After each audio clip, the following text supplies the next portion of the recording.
Nakagawas na sa ospital ang pipila ka mga estudyante sa Tulalian National High School, Santo Tomas, Davao del Norte nga giingong na food poison kun nalanag human nga mikaon og binignit og miinom og gulaman nga giingong nabutangan og gituuhan nga bleaching powder inay nga asukar.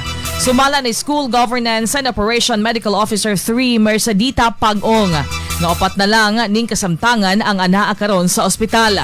Sumala sab ni Municipal Information Officer sa Santo Tomas, Johaldiel Muring, nga subay sa direktiba ni Municipal Mayor Roland De Jessica nga abagahon sa munisipyo ang tanan nga mga galastuhon. Subay sa maong panghitabo, eksklusibong nahinabi sa DXD si Armen Davao si Cathaniel Lape. Kinsa giingong napalitan og super white sa namaligya sa binignit o gulaman nga nakalanag sa mga estudyante. Gibarugan ni Lape nga wala siya nagabaligya og tag 1/4 nga repacked nga super white apan ang mga naka-repack mao lamang kadtong mga tagpisohon. Atong paminaw ng tingog sa namaligya sa maong gituuhan nga bleaching powder. Pag kumpra na mo kaning asukar na siguro nasagol siya dito sa kanang gibutangan nila sa asukar nga puti kay wala gyud mi nagkumpra og super white. Ang among gikumpra white sugar. Maro gyud among gikumpra duha ka buok. Samtang ikatakda sab nga maglusad og adjustment ang Tulalian National High School human sa pangitabo aron malikayan ang pagbalik sa susamang insidente.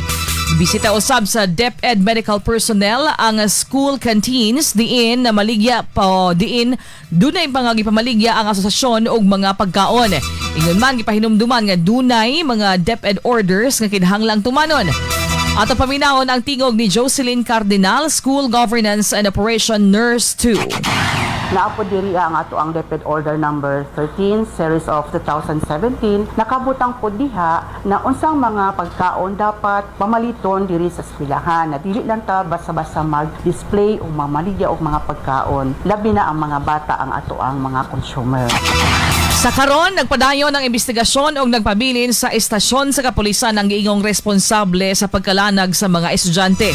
Gipaabot pa usab sa ang mga individual nga mupasaka og formal nga reklamo.